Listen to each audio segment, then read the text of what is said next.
આજની જય સત્ય સનાતન ધર્મની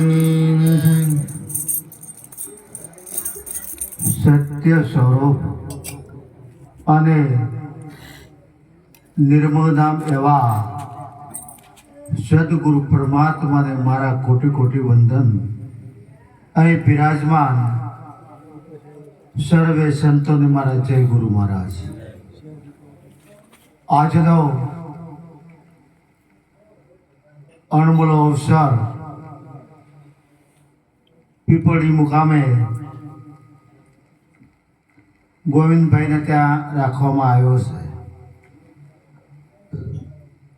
ધન્ય છે એમના ભાવને, ધન્ય છે એમના પરિવારને. સાથે સાથે આ અવસરનો જેને લાભ લીધો છે, આ અવસરમાં જે પધાર્યા છે એવા વિશ્યાથી પધારેલા જયદેવ મહારાજ, અમરાપુરથી પધારેલા એવા કુરજીરામ મહારાજ,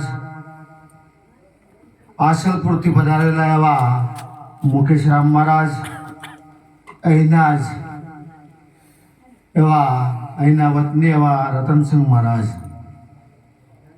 ધન્ય છે કે આ ભાગમાં ફૂલ ખીલ્યા છે અને એ ફૂલ ખીલવવામાં જેને પ્રયત્ન કર્યા છે એવા માળી એટલે કે સદગુરુ ગોરધનદાસ મહારાજ, એમને કોટી કોટી વંદન છે.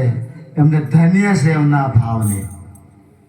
માટે અહીં જે જિજ્ઞાસુ પુરુષો બેઠા હોય, વિવેકી પુરુષો બેઠા હોય, જાણતલ બેઠા હોય તો એને પણ ધન્ય છે. જરા વિચાર કરો કે સંતવાણી રજૂ થતી હોય અને એક એક શબ્દની જ્યારે આપણા ઉપર એની અસર થતી હોય, પ્રભાવ પડતો હોય, એનું કારણ કે શબ્દમાં તાકાત છે, શબ્દમાં પ્રભાવ છે. જે સંતનો શબ્દ હોય, વાણીનો જે શબ્દ હોય એ આખા વિશ્વને આવરી લે. વ્યક્તિની માટે શબ્દ ન હોય, વ્યાપક રૂપની માટે હોય. એટલા માટે જેને જેને સદગુરુ મળ્યા છે, જેણે જેણે સદગુરુનું શરણ સ્વીકાર્યું છે, એને તો ધન્ય છે અને એને જીવનને ધન્ય છે. માટે સદગુરુના જેટલા ગુણ ગાઈએ એટલા ઓછા. જરા વિચાર કરજો કે ગુરુના ગુણનો પાર પામી શકાય નહીં અને ગુરુને માપવા જવી તો આપણે ડૂબી ના આવી. કહેવાનો ભાવાર્થ કે ગુરુ રૂપ બની જાય, વ્યાપક રૂપમાં ડૂબે એટલે ક્યારેય હુંપણાના ભાવમાં ગુરુને માપવા ન જવા. કારણ કે સદગુરુનો જે સંકેત હોય છે, સદગુરુનો જે ઈશારો હોય છે, વસ્તુ અણતોલે છે, એનો તોલ થતો નથી.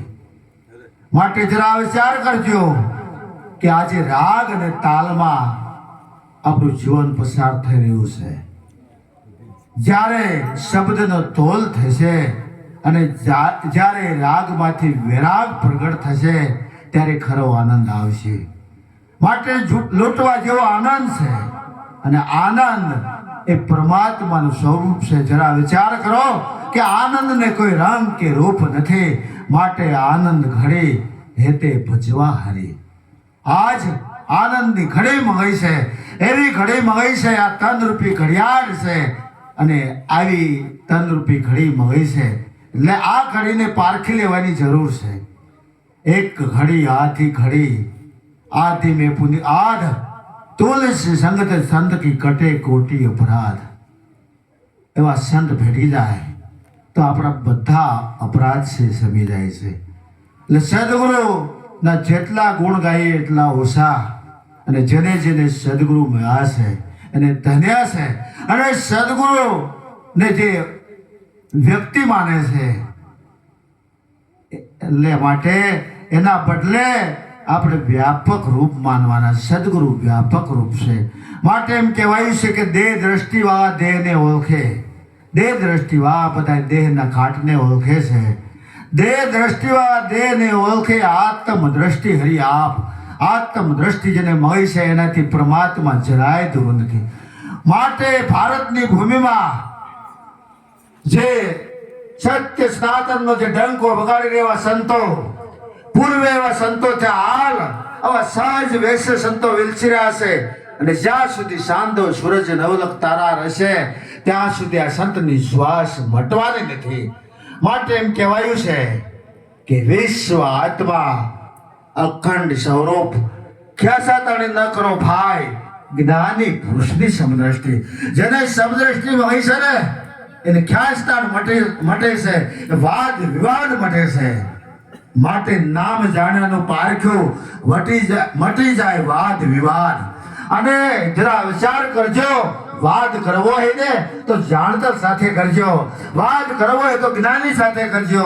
અજ્ઞાનીને પૂછવાના જશો અને અજ્ઞાની સાથે વાદ કરજો, જે વસ્તુના માલમી નથી એની સાથે વાદ કરજો તો સમય બરબાદ જાય છે, સમય વ્યર્થ જાય છે. માટે સમય સફળ બને.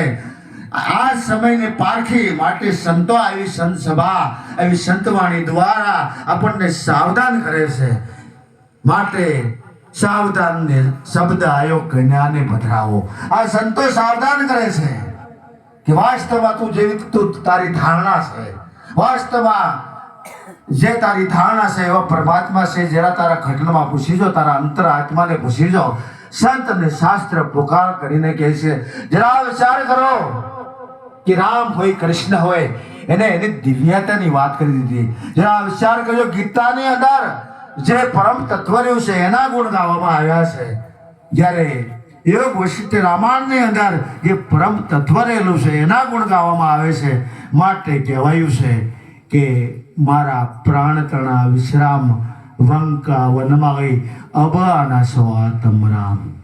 જે ઘરેથી આપણે પ્રાણ લઈએ છે એ જ ઘરેથી સંતો ભક્તો દેવી દેવતા મહાદેવ ભારતના ભગવાન પણ જે ઘરેથી પ્રાણ લીધા એ જે મુકામ છે એ સદગુરુનું મુકામ છે. એટલા માટે કહેવાયું છે કે મારા પ્રાણ તણા વિશ્રામ વંકા વનમાં ગઈ અબાના સો આત્મ રામ. આત્મ રામની વાત કરી છે. એટલા માટે સંતોએ કીધું છે કે એક રામ દશરથ ઘરે ડોલે, એક રામ સબગટ બોલે, એક રામ सकल पसारा, एक राम सबसे न्यारा. માટે જે રામ દશરથ ઘરે પ્રગટ થયા એ પણ બ્રહ્મ સ્વરૂપ. આ ઘટની અંદર બોલનાર એ પણ બ્રહ્મ સ્વરૂપ. એટલા માટે કહેવાય છે કે બોલે બીજો નહીં સે પરમેશ્વર પોતે. એક રામ સકલ પસારા.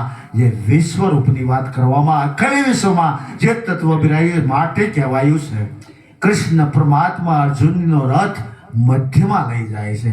અને જ્યારે રથ મધ્યમાં લઈ જાય છે અને સદગુરુ પરમાત્મા વિશ્વરૂપ બતાવે છે. માટે જેને જેને આ વિશ્વરૂપ પ્રાપ્ત થયું છે એને ધન્ય છે. જરા વિચાર કરજો કે યશોદા માતાને કૃષ્ણે એની માતાના એના મુખમાં અખિલ વિશ્વના દર્શન કર્યા. એમ કહેવાય છે કે ભોઈ ભરવાડણ હરીને વિશ્વ મટુકી નીકળે કે લ્યો કોઈ મોરારી. દેવ લોકોએ નિરીક્ષણ જોયું કે આ શું અચરજ, શું મટુકીમાં ભગવાન હોય? આ નિરીક્ષણ જોયું અને એ નિરખવાની દ્રષ્ટિ સદગુરુએ આપી ત્યારે એને પણ 14 લાખના દર્શન મટુકીમાં થયા. માટે યશોદા માતાના દર્શન કૃષ્ણના મુખમાં થયા. સંતો ભક્તો દેવદેવીને આ મટુકીમાં દર્શન થયા અને અર્જુનને વિશ્વરૂપમાં દર્શન થયા. તો ધન્ય છે જે પરંપરા હોય એ બધી પરંપરા પરમાર્થને માટે છે.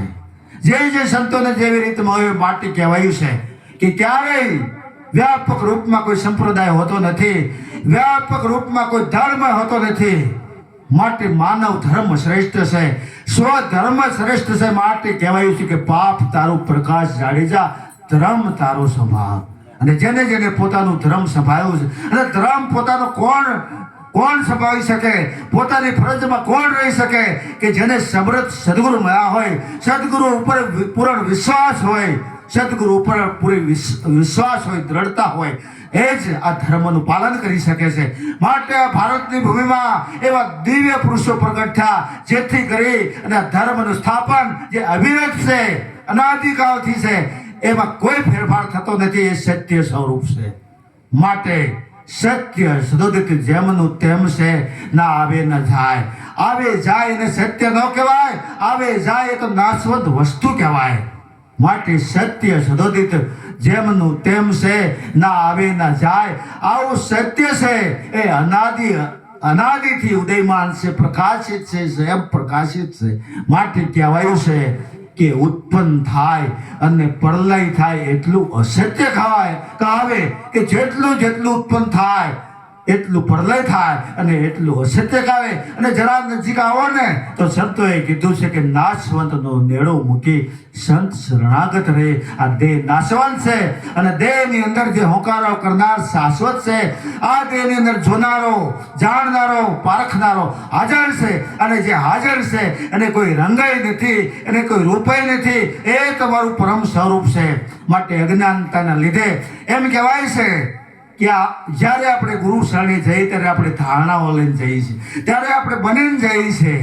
પણ સદગુરુનો જ્યારે જુક્તિ મળે, સદગુરુનો જ્યારે સુગમ માર્ગ મળે અને સદગુરુની શાન મળે ને પછી એ બનીને આવ્યો હોય છે અને સદગુરુ પૂછે છે કે તું કોણ છે, ત્યારે એ વિવેકી પુરુષ કહેશે, જિજ્ઞાસુ પુરુષ કહેશે. અને જેને વાત ગળે ઉતરી છે, જેને આ વાત પછી છે, એ કહેશે કે હું કાંઈ નથી, પણ જરા હું કાંઈ નથી. એમાં જ પરમાત્માનો વાસ રહેલો છે. પહેલા આપણે જાતિ લઈને જઈએ છીએ કે આ જાતિમાં એલો હું છું. અને સદગુરુના દેશમાં જુગતીમાં જ્યારે બેસીએ, એક એક શબ્દ સદગુરુનો ક્રાંતિ કરે છે. અને સદગુરુનો શબ્દ મર્યાદામાં ન હોય, સદગુરુનો શબ્દ હદને ન બાંધે.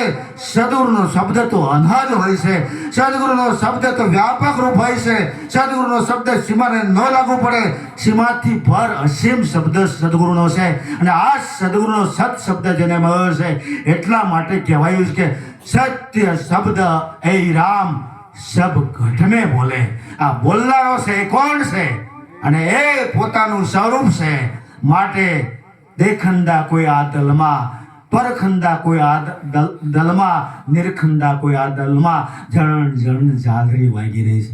જરા વિચાર કરો, જે પરંપરામાં સંતોએ જે વાત કરી છે કે ઓમ સોમના તાર જે બાંધ્યા એનો વગાડનારો નિહારો. ઓમ સોમના તાર જે બાંધ્યા એનો વગાડનારો ન્યારો. માટે ધન્ય છે આવા સદગુરુ પરમાત્માને.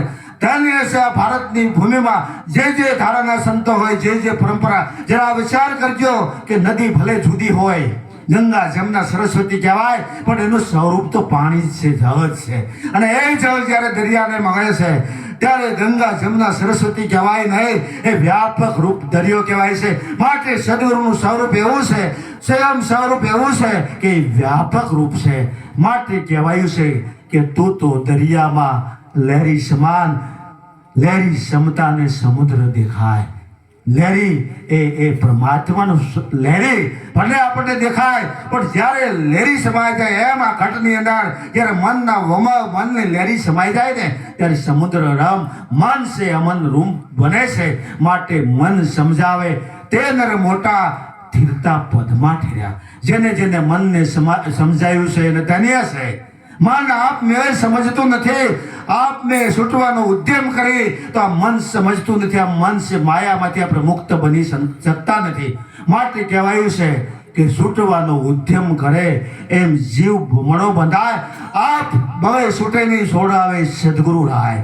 એવા સદગુરુ ભગવાન મળી જાય, એવા તારણહાર મળી જાય તો જરૂર આપણને માયા બંધનમાંથી મુક્ત કરે, મોહ નિંદ્રમાંથી જગાડે. એટલા માટે સદગુરુને ધન્ય છે. માટે આપ મેળે છૂટવાના પ્રયત્ન ન કરવા, માટે સહાય સદગુરુને રાખવી. માટે સત્ર સદગુરુનું રાખવું અને ભરોસો સદગુરુનો રાખવો. અને એક એક પગલું ભરો, એક એક શ્વાસે સદગુરુને સમરવા. સદગુરુએ જે રાહ બતાવ્યો એ યાદ કરવાનું, એનું ચિંતન કરવાનું છે. માટે સંતોએ કીધું છે કે આ ભારતની ભૂમિમાં એવા નિરાજ જેવા દિવ્ય પુરુષ પ્રગટ થયા. એને કીધેલું કે શ્વાસે શ્વાસે સુમિરન કરી લે, તુવી કર આ તન મેં.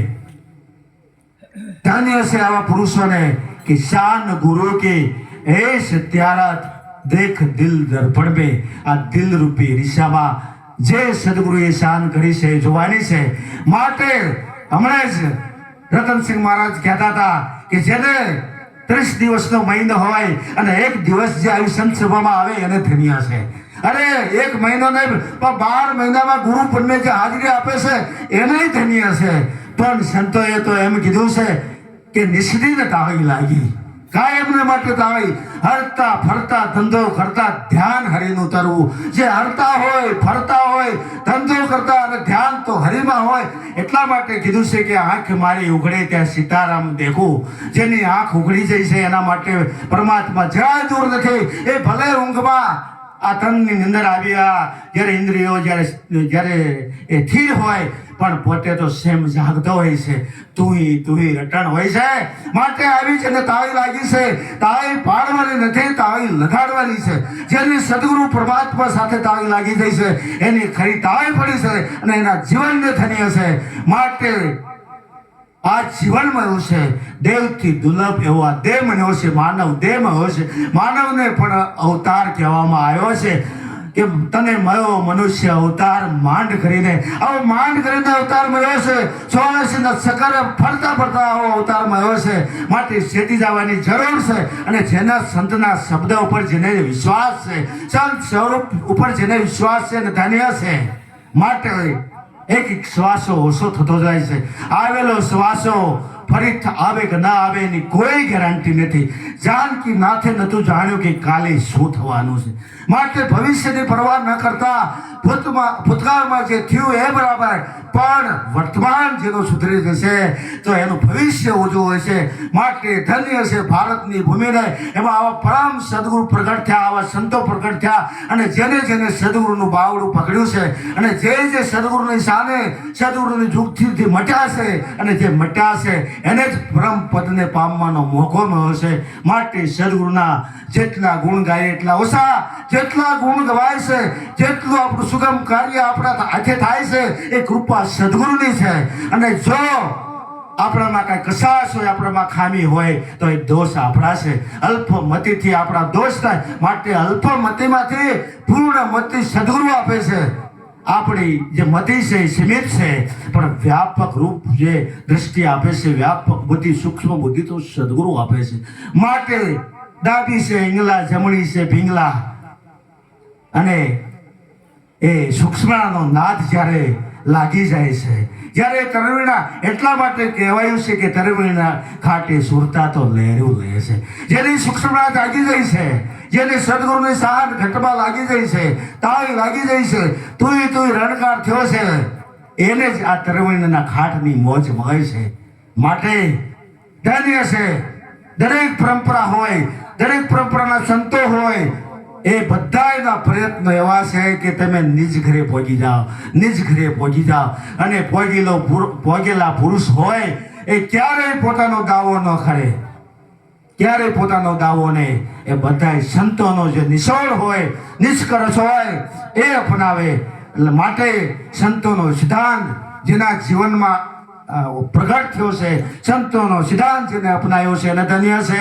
માટે આ માનવ જીવનમાં એવું છે કરવા જેવી સેવા છે. કોની સેવા કરવી?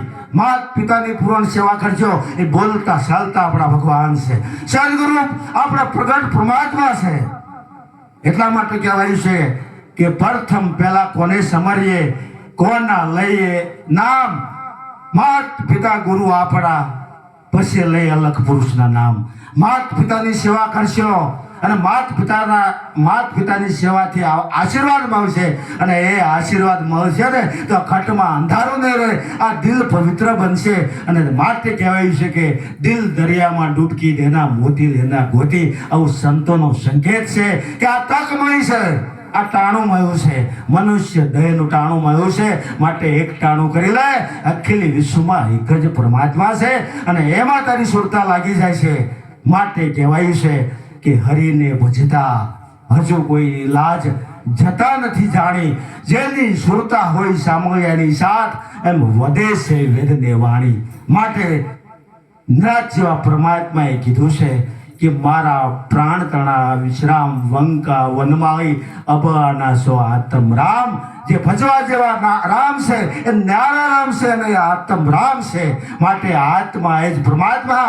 આત્માની ઓળખ કરવાની છે અને જેને જેને આત્માની ઓળખ થાય છે એને પછી વિશેષ કંઈ જાણવાનું નથી.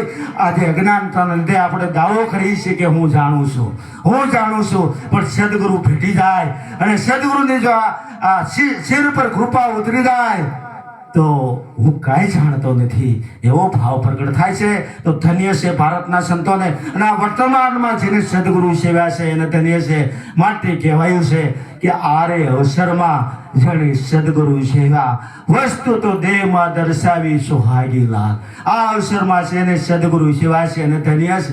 વસ્તુ દેહમાં દર્શાવી જે અમૂલ્ય વસ્તુ છે એ અને જે અમૂલ્ય વસ્તુ છે એ અખિલ વિશ્વમાં બિરાજમાન છે અને વસ્તુ માત્રમાં જે વસ્તુ રહેલી છે તમારું સ્વરૂપ છે. માટે ધન્ય સુહાગી લાલ. પરમાત્માની ઉપમા આપી છે, સદગુરુની ઉપમા આપી છે. તો ધન્ય છે ભારતના સંતોને, ધન્ય છે એના જીવનને કે જેના મનમાં અને જેના જીવનમાં એમ થાય કે મારે તો સત્સંગ કહેવો જોઈએ, મારે સંત સભામાં જવું જોઈએ અને આ આનંદ લૂંટવા જેવો છે. તમે જરા જુઓ એ પેટીના હાર્મોનિયમમાં માણીગઢ, સંગીતના માણીગઢ, જે એનો હાવભાવ તમે જુઓ. કારણ કે જ્યારે તાળી લાગે છે ને પછી આ દેહનું ભાન પણ રહેતું નથી. તો જેને જેને તાળી લાગી છે, જેનો દેહનો ભાવ મટ્યો છે એને ધન્ય છે અને દેહનો ભાવ મટે છે એને આત્મ ભાવ પ્રગટ થાય છે. તો જેટલા ગુણ ગાઈ સદગુરુના ઓછા અને જે વિવેકી પુરુષો સદગુરુની સેવા છે એને ધન્ય છે, એના માતા પિતાને ધન્ય છે અને એના સદગુરુને કોટી કોટી વંદન છે. અને જે કુળમાં જે પરિવારમાં એનો જન્મ થયો છે એ પરિવારને પણ ધન્ય છે. માટે થોડામાં ઘણું માની આ સુગમ માર્ગ અપનાવવાની જરૂર છે. ઉઠ જાગ મુસાફિર ભોર ભર્યા. અમને આ માનવ જીવનની મુસાફરી પૂરી થઈ જાય છે અને મુસાફરી પૂરી થાય એટલે એ પહેલાં આપણે આપણા સ્વરૂપને પામી મોહ નિંદ્રાને ત્યાગી અને સ્વરૂપમાં થીરીએ. આવો સર છે જે વિશ્વમાં જેણે હિન્દુ ધર્મનો ડંકો વગાડ્યો એ પુરુષ કહેતા હોય કે ઉઠો જાગો અને ધ્યેય પ્રાપ્તિ સુધી મંડ્યારો. ખાવું પીવું મોજ મજા એ જ આ જીવનનું ધ્યેય નથી. આ જીવનનું ધ્યેય હું કોણ છું, પેલા કોણ હતો, અત્યારે કોણ અને આ દેહ પડે પછી કયા ઘરે જઈશ. સદગુરુની બલિહારી કે ભવિષ્ય અને ભૂતકાળની બાદબાકી કરીને વર્તમાનમાં નક્કી કરાવે કે તું પોતે સ્વયં સ્વરૂપ અજર અમર અવિનાશી આત્મા છે. માટે તમારું સ્વરૂપ અખંડ છે. નિરાત જેવા દિવ્ય પુરુષે કીધું છે કે નામ નગર નવખંડમાં નિરાત નિર્ગુણ દેશ અમર ફળ ત્યાં નિપજે વર્ષે મેઘ હંમેશ. આ સ્વાતનો વરસાદ વરસ્યો છે પણ એવી શીફ હોય જે છલાંગ મારીને શબ્દને ઝીલી લે, એવી જેની સુરતા પરવણ થઈ હોય એ શબ્દનો મર્મ જાણી શકે. એટલે ધન્ય છે ભારતની ભૂમિમાં, ધન્ય છે જેને સદગુરુ સેવા છે. માટે ઉઠો જાગો અને ધ્યેય પ્રાપ્તિ સુધી મંડ્યારો. ધન્ય છે ભારતના સંતોને આજ સભામાં જે આનંદ લૂંટ્યો છે અને આનંદ પરમાત્માનું સ્વરૂપ છે. માટે અહીંથી જે વાણી રજૂ થાય, અહીંથી જે સત્સંગ રજૂ થાય અને આપણું જીવન નિર્મળ બને. જેનું જીવન નિર્મળ બને છે એટલા માટે કહેવાય છે કે નિર્મળ મતું હોય તો હરિના દર્શન આજે ને આજે થાય. તરતની વાત છે. આમાં પછી જેવી રીતે સદગુરુનો શબ્દ હોય કે આ દેખાય એવું શું, કંઈ આપણને ખબર નથી હોતી. ખૂબ જ આપણી મહેનત છે, ખૂબ જ આપણા પ્રયત્ન હોય, પણ દેખાય એવું શું એ આખા વિશ્વને આવરી લે છે. કામમાં આવે એવું શું એ શબ્દ આખા વિશ્વને આવરી લે. વસ્તુ એવું શું એ શબ્દ આખા વિશ્વને આવરી લે. જ્યારે સદગુરુની કરુણાથી આ યુક્તિ ખુલે છે, આ જુક્તિ ખુલે છે ત્યારે આ દેખાય એવું શું, કામમાં આવે એવું શું, વસ્તુ એવું નક્કી થાય છે. આ સોય સાંભળેલું સરખું, સો સાંભળે ભેદને ખાંડ્યો, હો સાંભળે ભેદને ખાંડ્યો. એટલે એનો ભેદ એવો છે, સોય સાંભળે ભેદને ખાંડ્યો કે સોય સાંભળે આપણને હરખું કર્યું છે પણ કેવી રીતે હરખું. કારણ કે દ્રષ્ટિએ જોવા જુઓ તો કદમાં ક્યારેય હરખું ન થાય. પણ સંતોની બલિયારી, સદગુરુની બલિયારી કે તું નાનો હું મોટો એવો ખ્યાલ જગતનો ખોટો. ખારા જળનો દરિયો ભર્યો, મીઠા જળનો લોટો તરસ્યા કાજે લોટો લાગે મીઠો. ન કીધું નાનું, ન કીધું મોટું, એ મીઠો કહે અને સદગુરુએ સંકેત કરી દીધો. પણ જેનું મન, કોનું મન નાનું? કે જે સીમામાં રમે છે, હદમાં રમે છે, એનું મન નાનું છે. જે જાતિમાં રમે છે, પણ જેનું મન અજાતિ બન્યું છે, જેનું મન સદગુરુને સોંપાણું છે, આ મન ઉપર, તન ઉપર, ધન ઉપર સદગુરુની સત્તા છે, એવો ભાવ જેને પ્રગટ થયો છે, એને ધન્ય છે. લે સદગુરુના જેટલે એનું મન મોટું છે, માટે મન જેને વ્યાપક રૂપ પર પકડ્યું છે, જેને વ્યાપક દ્રષ્ટિ મળી છે, જેને દિવ્ય દ્રષ્ટિ મળી છે, એનું મન મોટું છે. માટે નાના મોટાનો ભેદ એ મટે છે.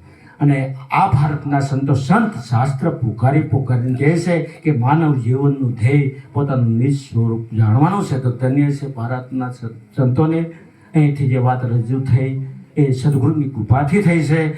ધન્ય છે એવા ભારતના સંતોને. બોલો સદગુરુ મહારાજ.